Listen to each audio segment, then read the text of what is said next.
anyone else notice 2025 has become the year of KVM utilization? I remember when these things were so niche, they made NAS look mainstream, and now, thanks to the miniaturization of a lot of this technology to a point when you can actually run it side by side, your day-to-day desktop, and the utility and benefits of people working remotely, suddenly KVMs are hot stuff. And indeed, I think this might be the fourth one on the back of a bunch of GLI net ones and some USB ones that have already featured on the channel and more to come. But this is the latest NanoKVM device. This is the NanoKVM Pro from Cyped, and this is kind of everything. This is a KVM that doesn't want to be just a KVM. It does everything right now that we traditionally associate with modern KVMs launched this year, but it doubles down and indeed triples down on capabilities in both hardware and software. And ultimately, we need to work out whether this device, currently available at about $70 to $80, arriving in PCIe and desktop form with different profiles and accessories, is deserving of a place on your desktop, and does it deserve your money and your data? Now, the TLDR is, this does everything. Indeed, if you've heard in the last 12 months or so a KVM that you can set up for your home lab or even personal use, and its capabilities, trust me, whatever you come up with, this can do it. There's only one hardware feature, by the way, this doesn't support that is coming in a GLI net product next year, and even that is incredibly niche, but we'll have to save that for 2026.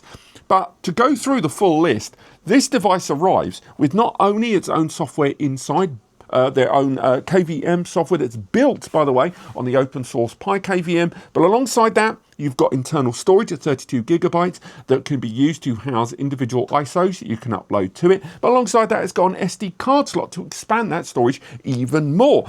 It's got support of Tailscale internally, and although they don't use a first-party relay service integrated with it, which I think for some users, looking at a cheap Chinese-built KVM, a lot of users may not even gone ahead with that, but you can still integrate other third-party ones with that native Tailscale one built in there out the gate. Alongside that, as mentioned, Wi-Fi 6 connectivity there, alongside PoE. It's got a network jack there at the back, which can also integrate the power, but it also supports USB 5-volt power as well. It's got HDMI in and out. The HDMI out, by the way, goes up to 60 frames per second 1080p and 40 frames per second 4K, something kind of an odd number there. On top of that, we have got the ATX out that can be utilized with the accompanying ATX PCIe to get around systems and their power utilization for cold booting there, for restarting completely crashed systems there. And again, that means that whether you go for the PCIe version that gives you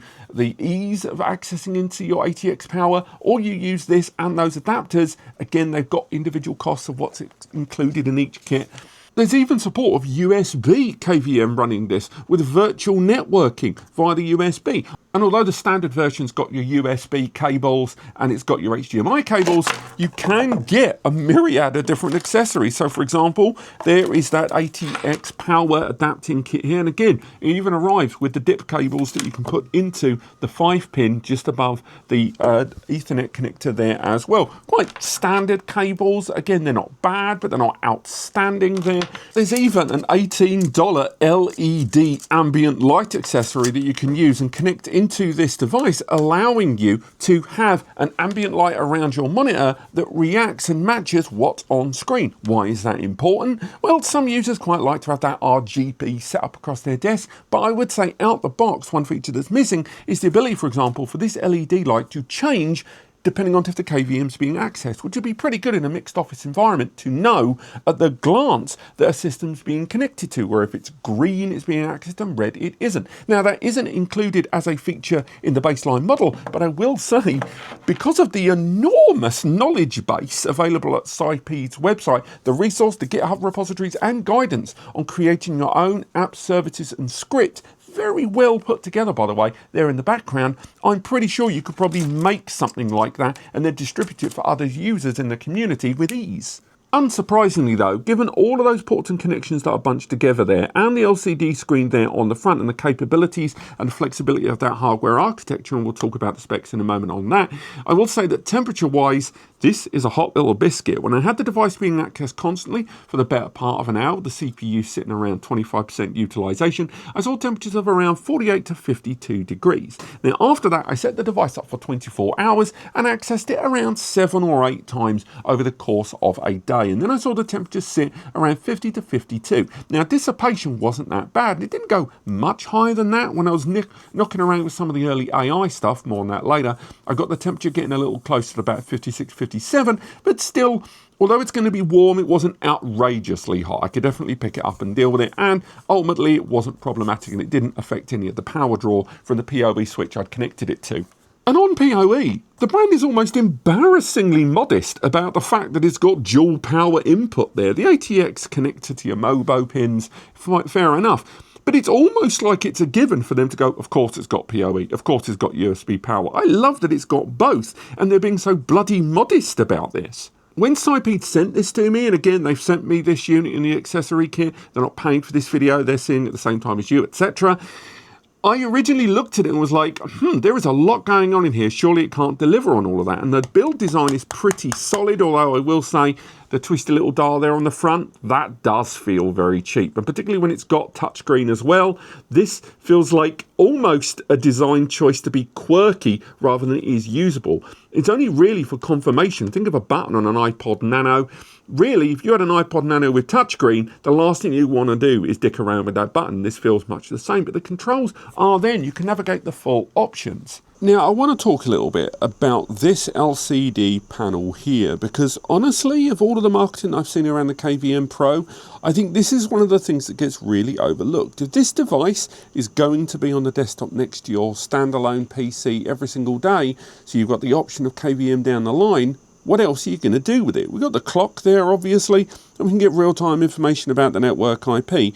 But if we press and hold this button here, we're able to cycle through multiple options. Now, number one, something I've touched on, I really love that you can get a real-time output of the PC you are using. Why is that important? Maybe because you're going to be connecting to multiple PCs over time. Maybe you don't want to have to power the whole device on in order to see everything going on with your monitor. Having this little screen here, although you can't really interact with it, it's still nice to be able to see what that visual output is. However, if you press and hold it further, you can navigate along to further options. So these other ones are when you can constitute and add some of those other apps and services. So, for example, getting real-time information about what's going on inside the system with charts and stuff. Do you find out more about systems resource utilization?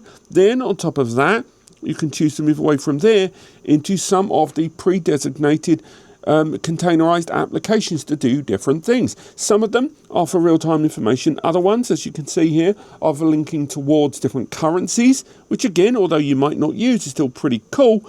And all of these are ones that are pre-installed by default, and you can add more, by the way. Some of them are kind of day-to-day stuff, so wiring in things like the weather. Some of them are for note-taking, as you can see there on screen. Next up, again, these are all just the Conway ones. And from there, you can utilize it perhaps for localized LLM integration to have an interface with a mic on your system. And then you've got simple configuration for the KVM device itself, whether it is that you want to configure some of the Wi-Fi settings there to create new AP settings there, whether you want to manage the network interface and its identity there, USB connectivity, what exactly it can and can't do with those, as well as managing the HDMI input-output and what exactly is being shown, enabling and disabling SSH input. Again, you've got bells and whistles and options here to play with. This is a very minor feature in the grand scheme of things, but I quite like the fact that there's a huge amount of configuration and control worked into this tiny little output, when at this price point and this profile, this is kind of an extra little bell and whistle. Again, whether you're going to make the most of this is up to you, but let's dig into that software just a wee bit and find out more about the capabilities of this device. I even went ahead and went for some rapid colour changing animation with using the game Marvel vs. Capcom playing on the larger PC, just to see how well it stayed on top of the constant flickering colour changes, and it completely stayed on top really well. And we'll get onto the visual output on the client side later on when we go through the software, but I will say again, referencing those guides over at SciP, they've got a full breakdown of every single resolution against frame rates for you to work out just what you are going to expect when running it. So and that's in version 1.2, I believe, the version that I was utilizing on the tool. So again, they have really gone the extra mile in terms of their knowledge base and building on top of what they've already acquired with the original NanoKVM. And when I wanted to test the actual latency between the connected device and the output with the connected machine I was using, I set it up over a 1 gigabit network there, so this wasn't using remote access or Tailscale, and I got it all the way down to 3 frames of difference there. There was no tweaking, everything was set to auto, and it was just out the box performance here. So 3 frames, or 0.00000003 time difference there, as you can see on screen. So very, very impressive out the box latency there. I will say the internal hardware on this, although very, very good, is still a little behind things like the GLI Comet Pro that we saw recently roll out on Kickstarter there. Now, we have to also gauge in that that is a Kickstarter, and this is straight traditional retail available now, and we have to at least give it a dues there, certainly. The internal CPU is utilizing an ARM-based processor, shocker, that runs at 1.2 gigahertz, and that is an A53. That's the dual-core AX630C processor. It also arrives with 1 gig of LPDDR4 memory inside, and that internal 32 gig of storage, rather than loading it on an SD card, it is actually eMMC storage inside. Now, we'll talk about later on some of the promised specifications from the brand, but I just wanted to highlight when I did a transfer of 1.1 gigabyte Windows 11 Lite VM ISO being loaded onto the system on a 1 gigabit network that I was on, I saw it transfer over in a little over 1 minute. It was 1 minute and 8 seconds. So 1.1 gigabytes, that comes out at around 16 and a bit, between 16 and 17 megabytes per second there. So not phenomenal transfer performance there, but the very fact that I can scale up the memory and therefore have a myriad of ISOs, or just use the internal SD storage as flash, or to load in some of these more complicated programs, is really, really appealing there. The base level hardware on the whole, as mentioned, there are some other systems in the market right now that have got a better base CPU, technically on numbers, but it's what it's doing with that hardware that really, really impresses me. And somewhat amazingly, on that hardware base, they're even talking about the integration of AI assistance on this. I'm not going to enter a lot of detail on this, and I touch on it again in the software section shortly, but I'll make a complete separate video about it, because this is where this device starts to really stretch its muscles out of being just a traditional KVM device and into a utility device, where it's going to be utilizing AI managed control, AI assisted actions remotely on there, and I'm not going to say predictive, but I am going to say interpretive of what's on screen. Everything from simple OCR, which is going to speed up and ease copy and paste between remote client and the KVM and the connected device, but moreover, just some of those intelligent factors of what's on screen to simplify KVM troubleshooting and support. But let's crack into that software. Let's see what it can do, how it compares with PiKVM in the backend, as the secondary OS if you choose to, and whether there's room for this in your home or your home lab.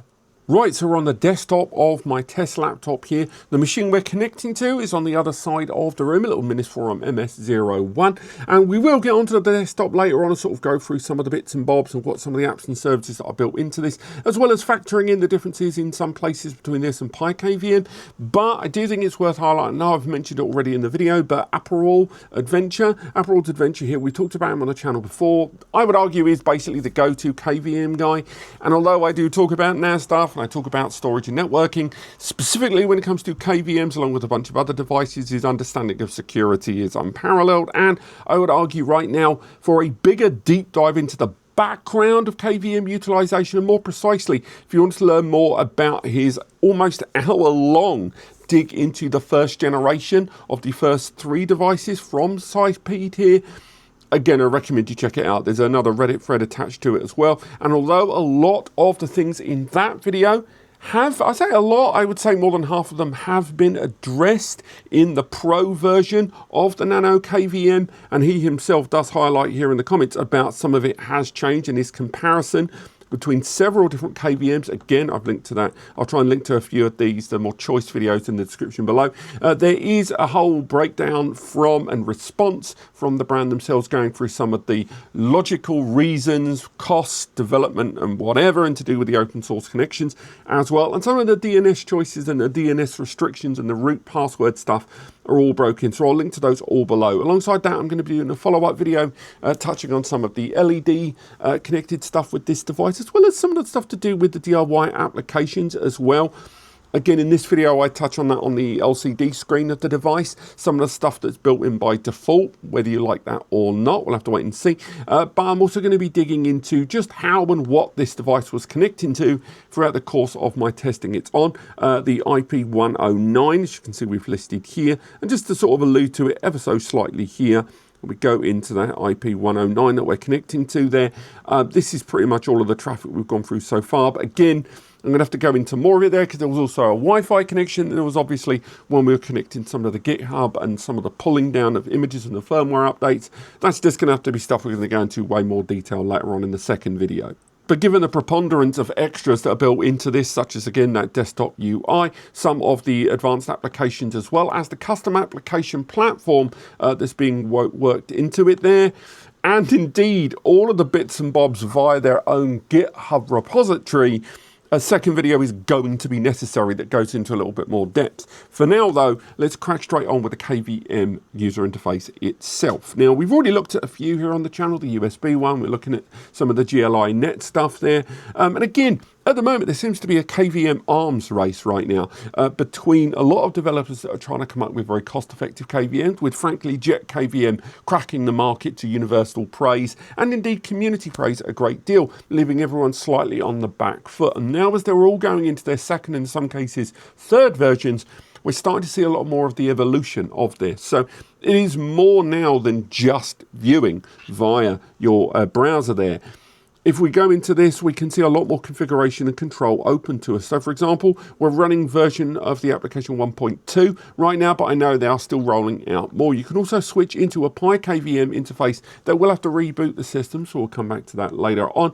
But alongside that, when you boot up the device for the very first time, it urges you immediately to change that password. I've created a very basic password and just kept it at admin, but if I log out of this device and log back in, last time I did this, it did immediately urge me that this password is insufficient. So we log in there, we come out. Let's see if it's going to do that urge. Let's zoom out. It didn't do it that time. Sod's law. Trust me, it did though. But there is elements of customization to the crossbar there at the top as well. And again, if we go back into that settings menu and go into the appearance tab, we can find out again some of the bells and whistles that are included in here. So again, the mounting of images via the storage, installing and utilizing third-party and first-party recommended scripts there, the Smart Assistant, another thing we're going to talk about in the follow-up video, but we'll get onto a little bit more in a bit, activating terminal, SSH, all that kind of stuff, and activating Wake on LAN. It's all kind of be built into here, into that main bar, and you can kind of back and forth with it as you choose. And again, languages wise, pretty much all of the standard ones are covered. Now, the device implementation, if we go into it, we've already discussed SSH terminal level input there, MDNS. Again, the DNS stuff on this, we're going to have to dig into a little bit more detail in the follow-up video. Nothing untoward, but again, we are talking about a Chinese KVM device, and although we're not going to be frankly bellends and just call anything Chinese unsafe, but the development of products like this, we do have to talk about security nonetheless. But for the more casual user, they have integrated Tailscale there. The previous generation device actually got a little bit of flack for preloading Tailscale right out of the gate on the system. And although Tailscale is available, you can disable it from boot. You can completely uninstall it if you want. And as mentioned earlier on, you can, down the road, start looking into DIY applications to run on this system. Again, you're going to need to know what you're doing. But still, nonetheless, whether it is you're going to be using Tailscale or you'd like to integrate your own remote relay service of choice, it looks like the option is built in there.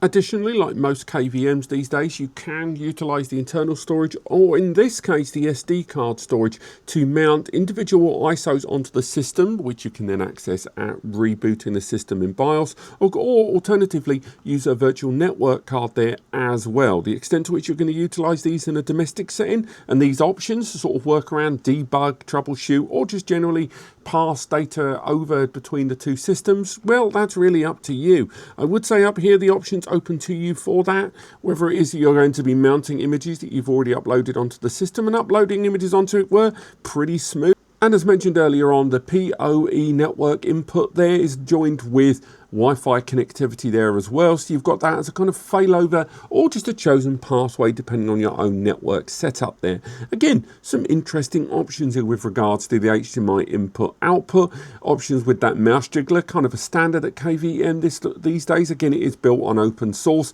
What about accessing this via that KVM desktop in the web browser here? Well, let's go through it. Some of the options we've got here are for adapting the video mode. They are in the process of trying to add H.265 support. I believe they come up with a semi-open source kind of third-party resolution for that. It's not really completely established, but at least at the very note right now, you can access it with a few little bits of configuration option there. Again, the base level hardware here, depending, you know, what this arrives with, I'm not going to say it's particularly beefy enough to go down the road of transcoding on the fly, but knowing it's going to potentially have that support thanks to third party, you know, is better than nothing. When it comes to changing the resolution there, you've got that built in there. Obviously it matches by default the one that you're going in with, but you know, how high or low you can go with that is going to be very dependent on your own setup and the default output of your base PC. And you've got the option there to configure the group of pictures option there to kind of improve the latency over the course of the kind of quality settings that you are setting up there. So there's some elements of configuration and control there for you to go along with. Now when it comes to the KVM, you've got the standard stuff like pasting in. So for example, here I am in here, we're just going to go for a test window and we'll paste in something here. Drop that in, and we actually have a character limit on screen, something that's rare, I would argue, in a lot of these KVMs, actually telling you just how small a space you can go with. But the copy and paste is not native. So for example, on mine right now, I'm running capital letters and copy those in. But as you can see, it's going in with lowercase there because it's kind of got mixed up between the caps lock locally and remotely there. Not unusual, but kind of annoying when that happens. Alongside that, you've got the standard sticky buttons, but there isn't an option to create my own sticky buttons there, which is super annoying.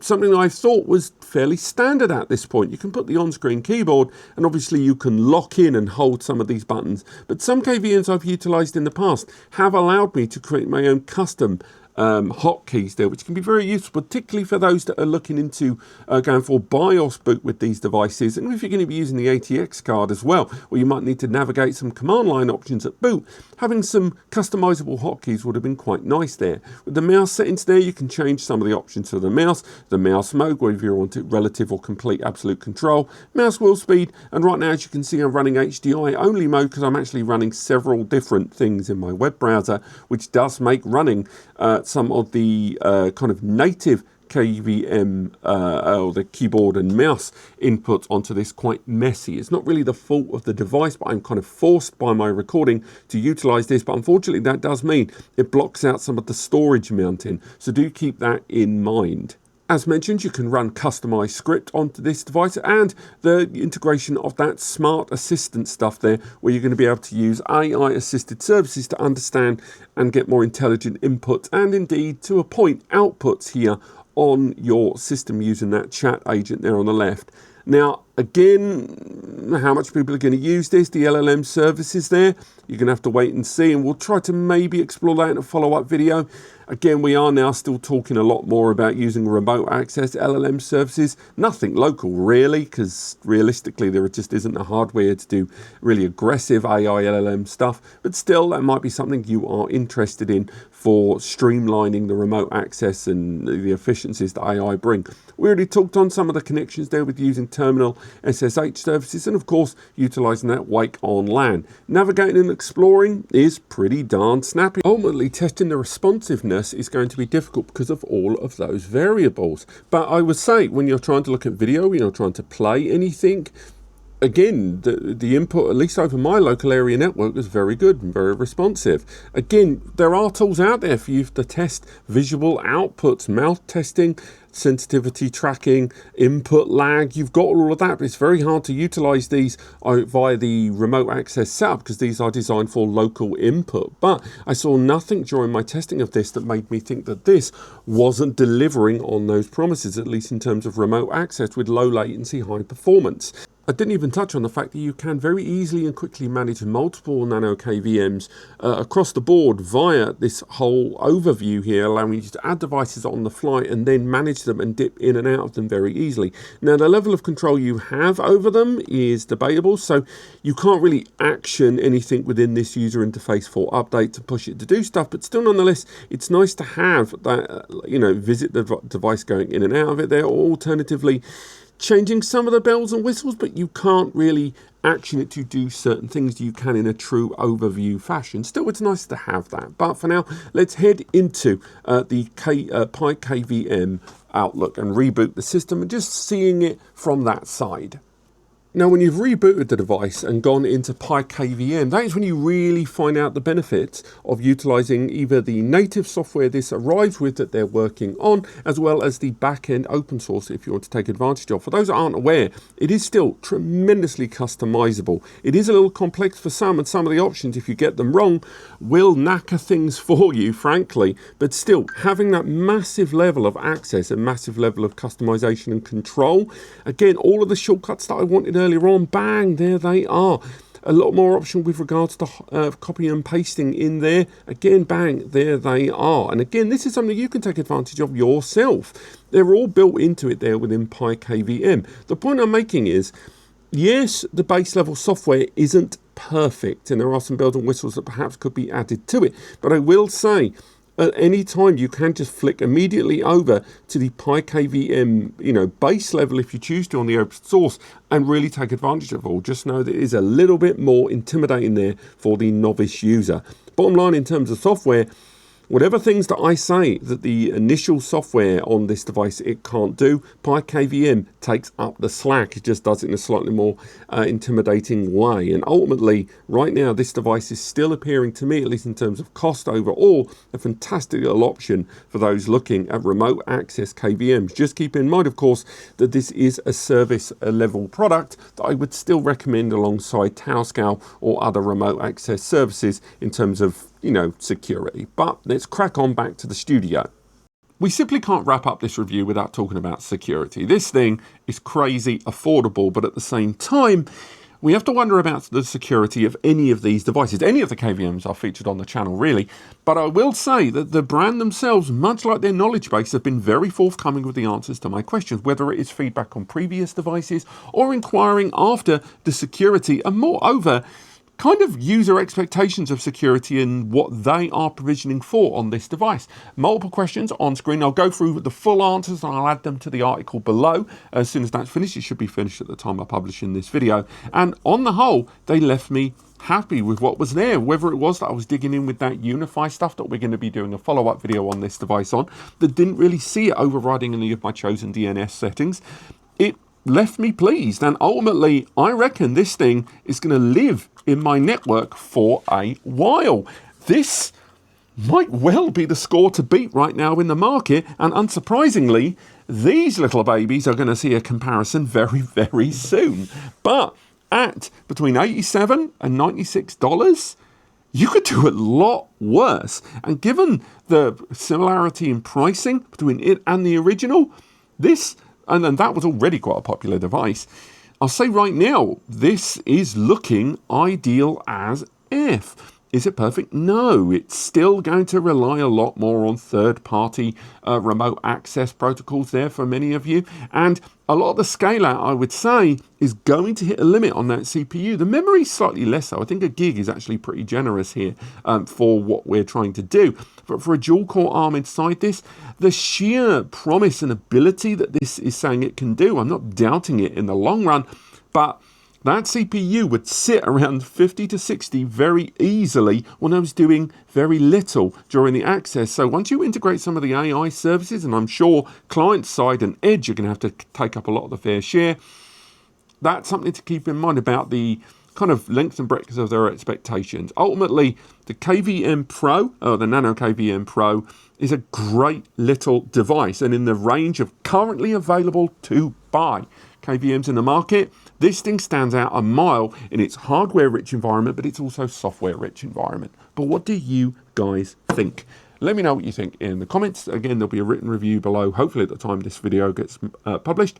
Apart from that, there are links in the description. If you want to support what we do here, I'm not going to ask you to follow us on Ko-Fi and Patreon and YouTube members, because let's face it, money's tight for all of us at the moment. But if you are considering getting hold of this, please use the links in the description to do so. It costs you nothing extra, and we get a small commission on anything you buy. And me and Eddie, it's just us here, allows us to keep doing what we do. But thank you so much for watching, and I'll see you next time.